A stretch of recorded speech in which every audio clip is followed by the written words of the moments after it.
الحمد لله وكفى والصلاة والسلام على عباده الذين اصطفى أما بعد فأعوذ بالله من الشيطان الرجيم بسم الله الرحمن الرحيم يا أيها الناس إنا خلقناكم من ذكر وأنثى وجعلناكم شعوبا وقبائل لتعارفوا إن أكرمكم عند الله أتقاكم إن الله عليم خبير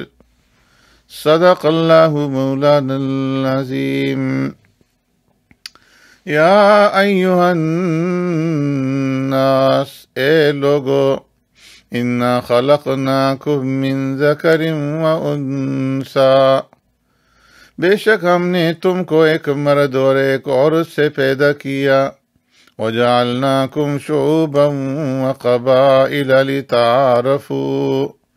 اور تمہاری قوم اور قبیلے بنائے تاکہ ایک دوسرے کی شناخت کر سکو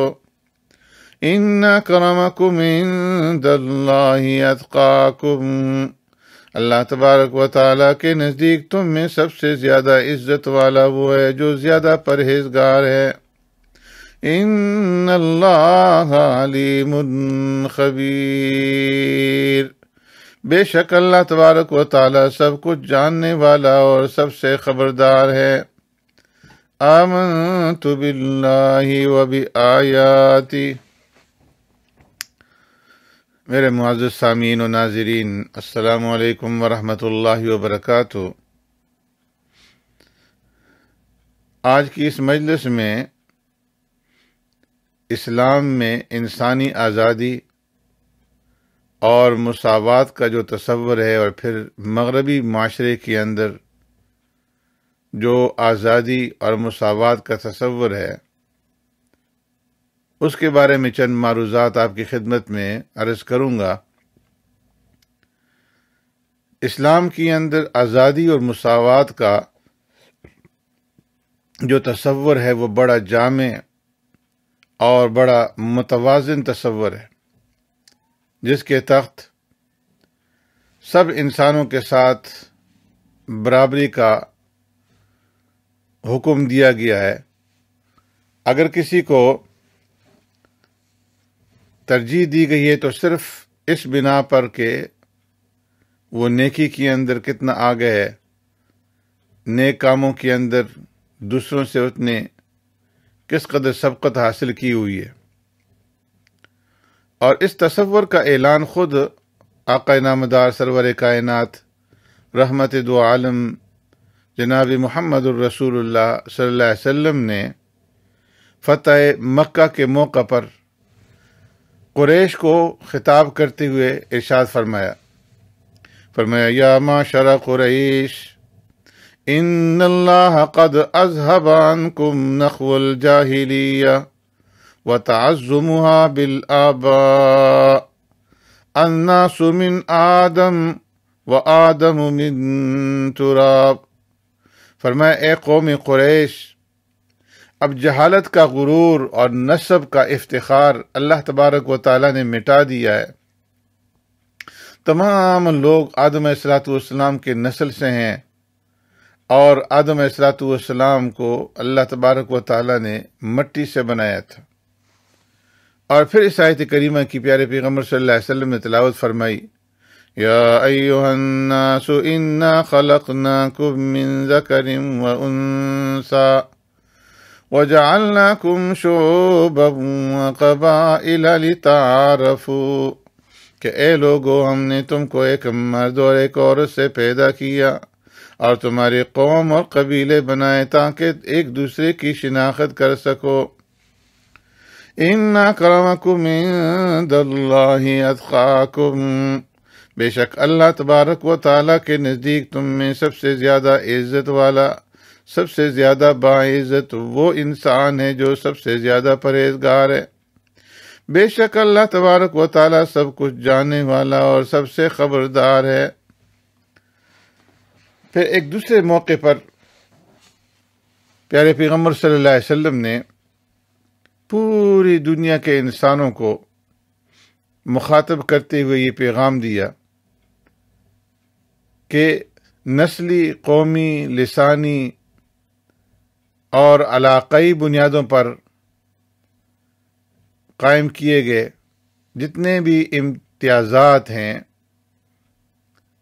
ان تمام امتیازات کو، ان تمام جو فرق ہے اس فرق کو مٹا دیا۔ اور فرمایا کہ ایھا الناس ان ربکم واحد وان اباکم واحد کلکم لآدم وآدم من تراب ان اکرمکم عند اللہ اتقاکم ولیس لعربی علی عجمی فضل الا بالتقوی۔ فرمایا ساری دنیا کے انسانوں تمہارے رب ایک ہے اور تمہارا مورث سے اعلیٰ بھی ایک ہے۔ تم سب کے سب آدم کے بیٹے ہو اور آدم علیہ السلام مٹی سے تھے۔ ان اکرمکم عند اللہ اتقاکم، تم میں اللہ تبارک و تعالیٰ کے نزدیک سب سے زیادہ باعزت وہ ہے جو سب سے زیادہ متقی ہے، نیک خصلتوں والا انسان ہے۔ اور فرمایا کسی عربی کو کسی عجمی پر کوئی فضیلت نہیں سوائے اس کے کہ تقوی یعنی خصلت کے لحاظ سے بڑا ہوا، نیکی کے لحاظ سے بڑا ہوا۔ پیارے پیغمبر صلی اللہ علیہ وسلم کے اس ارشاد نے تمام انسانوں کو دو وحدتیں عطا فرمائی۔ ایک وحدت رب کی کہ سب کا پالنہار اور سب کا خالق اور مالک ایک اللہ ہے، اور ایک وحدت بشریت کہ سارے کے سارے انسانوں کا جو مورث اعلیٰ ہے وہ ایک ہے، اور وہ سیدنا آدم علیہ السلام ہے۔ ان سے اس نسبی نسبت ہی کی بنا پر تمام انسانوں کو آدمی کہا جاتا ہے کہ وہ آدم کی اولاد ہے۔ پیارے پیغمبر صلی اللہ علیہ وسلم نے اپنے اس ارشاد گرامی کے ذریعے سے تمام انسانوں کو یکساں عزت اور عظمت عطا فرمائی، اور پیارے پیغمبر صلی اللہ علیہ وسلم نے ایک حدیث کے اندر یہ بھی ارشاد فرمایا الخلق عیال اللہ فأحب الخلق إلى الله من أحسن إلى عيالي۔ فرمایا کہ جتنی بھی مخلوق ہے یہ اللہ تبارک و تعالیٰ کی پیدا کردہ ہے، یہ مخلوق اللہ تبارک و تعالیٰ کا کنبہ ہے، اور اس مخلوق کی کفالت اور ذمہ داری اللہ تبارک و تعالیٰ کی ہے، اور اللہ کو اپنی اس مخلوق میں سب سے زیادہ محبوب وہ انسان ہے کہ جو اس کے کنبے کے ساتھ اچھا سلوک کرتا ہو۔ پیارے پیغمبر صلی اللہ علیہ وسلم نے ایک حدیث کے اندر یہ بھی ارشاد فرمایا کہ جو انسان دوسروں پر رحم کرتا ہے تو اللہ تبارک و تعالیٰ اس کے اوپر رحم فرماتے ہیں۔ فرمایا الراحمون یرحمهم الرحمن ارحموا من فی الارض یرحمکم من فی السماء۔ رحم کرنے والوں پر اللہ تبارک و تعالیٰ جو الرحمن ہے بہت زیادہ رحم فرمانے والا ہے، وہ بھی رحم کرتا ہے۔ ارحموا من فی الارض، اے لوگو تم زمین والوں پر رحم کرو، یرحمکم من فی السماء، آسمان والا تمہارے اوپر رحم فرمائے گا۔ اسی طرح حجۃ الوداع کے موقع پر جب 1,00,000 سے زیادہ صحابہ اکرام رضوان اللہ تعالی اجمعین میدان عرفات کے اندر جمع تھے، اور ہر طرف سے لوگ پروانہ وار ٹوٹ پڑے تھے، اس میں پیارے پیغمبر صلی اللہ علیہ وسلم نے غلاموں کے ساتھ پوری انسانی سلوک اور عورتوں کے ساتھ اخلاق اور رواداری کی تلقین فرمائی، اور انسانیت نوازی کا وسیع اور متوازن پیغام پیارے پیغمبر صلی اللہ علیہ وسلم نے دیا، جس کو اسی وقت سے مسلمانوں نے جاری اور ساری رکھا، اور پھر وہی پیغام جو پیارے پیغمبر صلی اللہ علیہ وسلم نے میدان عرفات کے اندر دیا تھا، سیدنا صدیق اکبر رضی اللہ تعالیٰ عنہ نے جب وہ خلیفہ بنے تو انہوں نے اپنے پہلے خطبے کے اندر اسی پیغام کو دہرایا، جس میں انہوں نے انصاف کی پابندی اور صاحب حق کی ادائیگی کا اعلان کرتے ہوئے خاص طور پر اس نقطے کو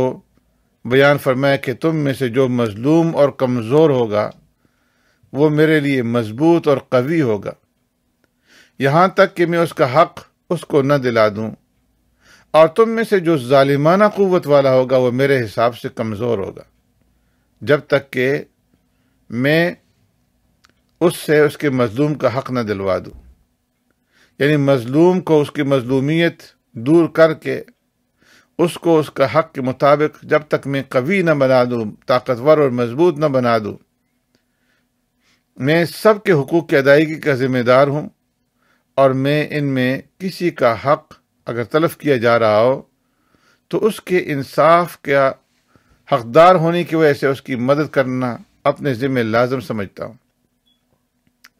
اور ظالم اور دوسرے کا حق تلف کرنے والے کی بڑائی اور اس کے زور کو توڑنے کے عمل کو یہ میں اپنی ذمہ داری سمجھوں گا۔ اسی طرح فاروق اعظم رضی اللہ تعالیٰ عنہ نے اپنے دور خلافت کے اندر جب انہیں یہ معلوم ہوا کہ مصر کے اندر جو حاکم مصر ہے اس کے لڑکے نے کسی مصری ساتھی کو جس کے ساتھ اس کا گھڑ دوڑ کا مقابلہ ہو رہا تھا، اس سے ناراض ہو کر کے اسے تھپڑ مار دیا اور کہا کہ یہ لو، یہ ایک معزز شخص کا ہاتھ ہے۔ تو فاروق اعظم رضی اللہ تعالیٰ عنہ کو جب معلوم ہوا تو انہوں نے حاکم مصر کو اور جس کے ساتھ زیادتی کی گئی تھی اس کو بھی طلب کیا، اور پھر فاروق اعظم رضی اللہ تعالیٰ عنہ نے اس مصر کے عامی آدمی کو جس کو تھپڑ مارا گیا تھا اس سے فرمایا کہ تم اس سے اپنا انتقام لو، اور اسی طرح اس کو بھی تھپڑ مارو جس طرح کہ اس نے تمہیں مارا تھا۔ جب اس کے بیٹے سے انتقام لے لیا گیا تو فاروق اعظم رضی اللہ تعالیٰ عنہ نے حاکم مصر کو تنبیہ کرتے ہوئے ارشاد فرمایا، متى استعبدتم الناس وقد ولدتهم امہاتهم احرارا، کہ کب سے تم نے لوگوں کو غلام بنانا شروع کر دیا ہے حالانکہ ان کی ماؤں نے ان کو آزاد جنا تھا۔ اسی طرح فاروق اعظم رضی اللہ تعالیٰ عنہ کے زمانے میں جبلہ ابن ایہم جو شام کے علاقوں کے راجاؤں میں سے ایک راجا تھا، حاکم تھا، مسلمان ہو گیا، اور مسلمان ہونے کے بعد وہ حج یا عمرے کی ادائیگی کے لیے مکہ مکرمہ آیا۔ تو جب وہ طواف کر رہا تھا بیت اللہ کا تو دوران طواف اس کے جو لنگی تھی باندھی ہوئی اس کے اوپر کسی غریب آدمی کا پاؤں پڑ گیا، جس کی وجہ سے وہ گرتے گرتے بچا اور اس کا سطر کھلنے سے محفوظ ہوا۔ تو اس نے بڑے غصے میں آ کر کے وہیں تو طواف کے دوران میں ایک زوردار تھپڑ جو ہے اس غریب آدمی کو جو طواف کے اندر مشغول تھا، جس کا پاؤں اس کی لنگی کے اوپر پڑ گیا تھا، اس کو تمانچہ مار دیا۔ اب ظاہر ہے کہ اس نے جان بوجھ کر تو یہ عمل کیا نہیں تھا، اس لیے فاروق اعظم رضی اللہ تعالیٰ عنہ کی خدمت میں جب آدمی کی جبلہ ابن ایہم کی شکایت لگائی گئی تو فاروق اعظم رضی اللہ تعالیٰ عنہ نے ان کو اپنی عدالت میں طلب کیا اور اس غریب آدمی سے فرمایا کہ تم اپنا بدلہ لو اور اس کو بھی اسی طرح تھپڑ لگاؤ جس طرح کہ اس نے تمہیں تھپڑ مارا تھا۔ جبلہ ابن احم کو بڑی اپنی بے عزتی محسوس ہوئی اور کہنے لگا کہ یہ کیسا دین ہے کہ جس کے اندر ایک عام آدمی اور ایک حاکم جو ہے وہ برابر ہو گئے۔ تو اس وجہ سے اس نے اسلام کو چھوڑ دیا، مرتد ہو گیا اور واپس وطن چلا گیا۔ لیکن فاروق اعظم رضی اللہ تعالیٰ عنہ نے اس بات کی کوئی پرواہ نہیں کی کہ ان کو اسلام پر باقی رکھنے کے لیے سزا کے اندر تخفیف کر دی جائے، انہیں معاف کر دیا جائے اور غریب آدمی سے کو جو ہے اس کا انصاف نہ دلوایا جائے۔ تو اس سے جہاں انسانی مساوات، تمام انسانوں کے ساتھ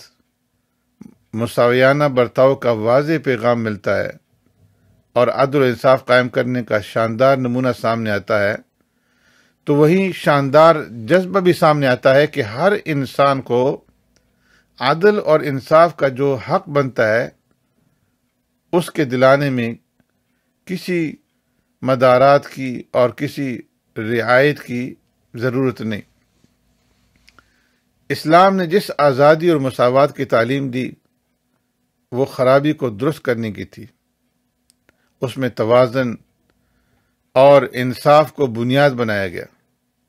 اس میں کردار اور اخلاق کا لحاظ رکھا گیا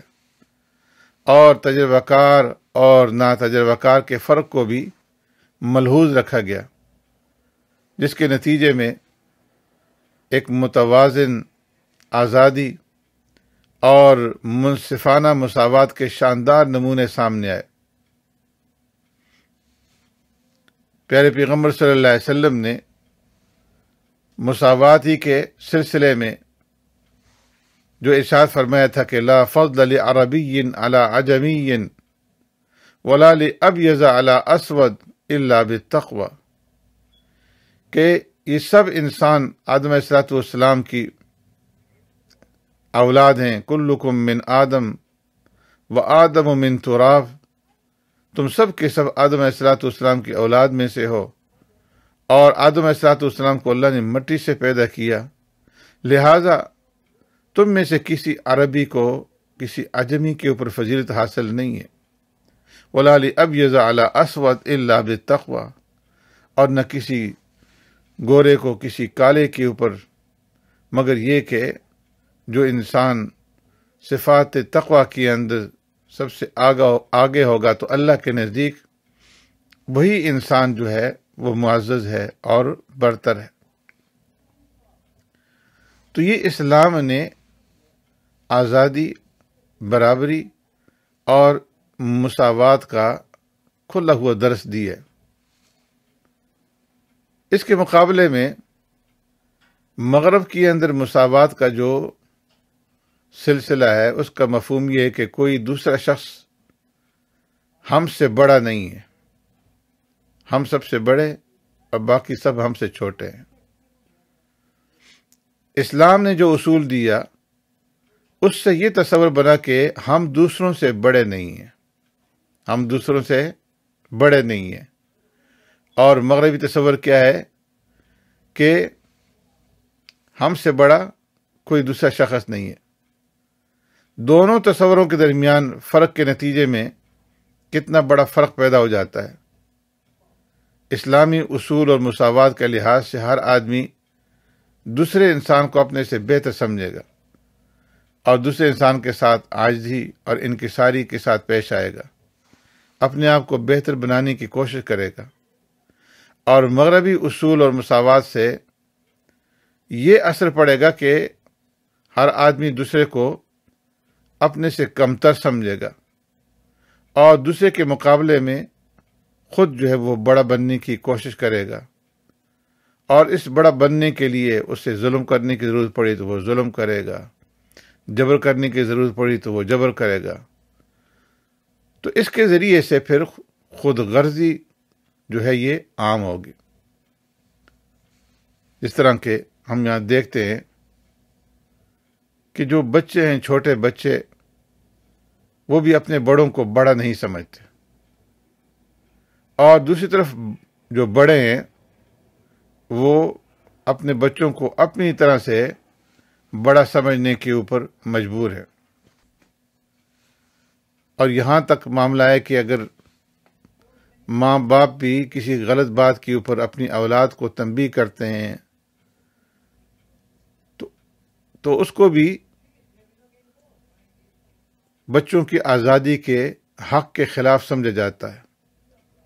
نہ استاذ بچوں کو تنبیہ کر سکتا ہے اور نہ ماں باپ جو ہے بچوں کو تنبیہ کر سکتے ہیں۔ مغربی معاشرے کے اندر اس آزادی کا جو تصور ہے اور مساوات کا جو تصور ہے وہ انقلاب فرانس سے شروع ہوتا ہے۔ فرانس کے انقلاب سے پہلے کے زمانے میں یونان اور روم کے تمدنی دور میں چھوٹے بڑے کی جو تقسیم تھی وہ انتہائی ظالمانہ تھی۔ کمزور طاقتور لوگوں کے درمیان پس جاتا تھا، دولت مند اور غریب کے درمیان شدت کے ساتھ تفریق کی جاتی تھی، اور جو غلام ہوتے تھے غلاموں کے ساتھ جانوروں سے بھی زیادہ بدتر سلوک جو ہے وہ کیا جاتا تھا۔ اس قدر غلاموں کے ساتھ بدتر سلوک ہوتا تھا کہ بڑی بڑی دعوتوں میں مہمانوں کی دلچسپی کے لیے غلاموں کو آتش بازی کے طور پر جلا دیا جاتا تھا۔ غریب کسانوں اور مزدوروں کے ساتھ مالک کا اور زمیندار کا بڑا حقارت آمیز جو ہے وہ سلوک ہوتا تھا۔ تو اس کے رد عمل میں جب فرانس کے اندر انقلاب آیا تو اس انقلاب کے بعد انہوں نے آزادی اس طریقے سے دی کہ جس کے اندر ساری قیدیں ساری شرائطیں جو ہے وہ مٹ گئی، غلو میں مبتلا ہو گئے۔ یہ آزادی کا جو تصور تھا یہ اس ظالمانہ اقدام کے مقابلے میں ایک رد عمل کا تصور تھا، اور اس تصور کے نتیجے میں شخصی آزادی کو بالکل بے قید آزادی اور مساوات کو مطلق مساوات کے طور پر اختیار کیا گیا، اور بات یہاں تک پہنچی کہ بچوں کو بھی بڑوں کی آزادی کی طرح آزادی دی جانے لگی، اور مساوات ایسے مطلق مساوات اختیار کی گئی کہ اس کے روح سے ظالم، مجبور، عقل مند، بے عقل دونوں کو ایک ہی سطح کی مساوات کا حقدار جو ہے وہ بنا دیا گیا۔ جبکہ اسلام اس بات کی طرف توجہ دلاتا ہے اور اس کو ضروری قرار دیتا ہے کہ جو خاندان کے بڑے ہیں نئی نسل کی تعلیم اور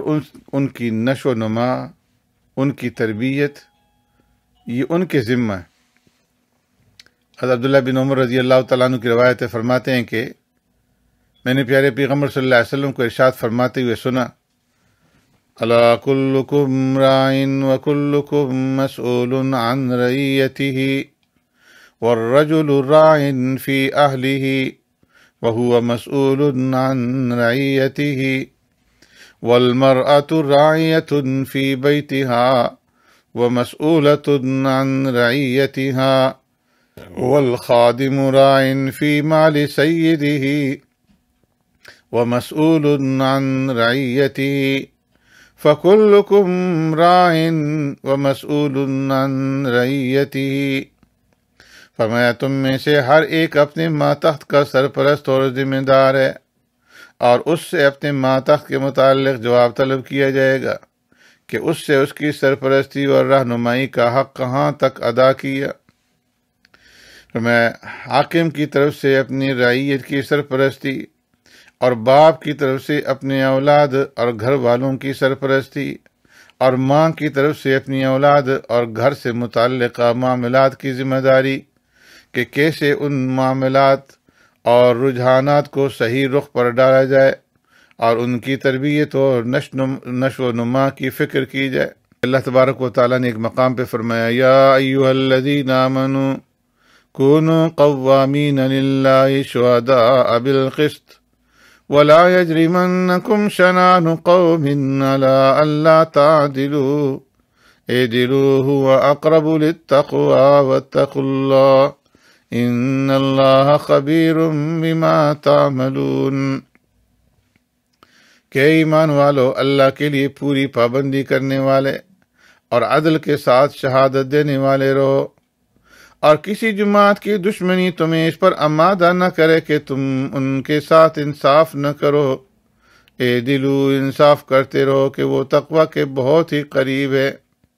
اور اللہ سے ڈرتے رہو، بے شک اللہ تبارک و تعالیٰ کو اس کی پوری خبر ہے کہ تم کیا کرتے ہو۔ پیارے پیغمبر صلی اللہ علیہ وسلم نے ہر ذی روح چیز کے ساتھ حسن سلوک کی دعوت دی اور حسن سلوک کا اجر بتایا، یہاں تک کہ ایک پیاسے کتے کو پانی پلا دینے پر جنت کی بشارت دی، اور ایک بلی کو بھوکا رکھ کر مارے جانے پر آخرت کی عذاب کی خبر دی۔ غلاموں کے سلسلے میں اور عورتوں کے سلسلے میں پیارے پیغمبر صلی اللہ علیہ وسلم کا اعلیٰ طرز عمل یہ تھا کہ عین مرض الوفات میں پیارے پیغمبر صلی اللہ علیہ وسلم نے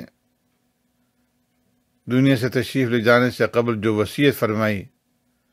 تو وہ وصیت یہ تھی الصلاۃ وما ملکت ایمانکم، کہ لوگوں اپنے رب کی عبادت کرتے رہنا، نماز کا خیال رکھنا، اور اپنے غلاموں کے ساتھ حسن سلوک سے پیش آنا۔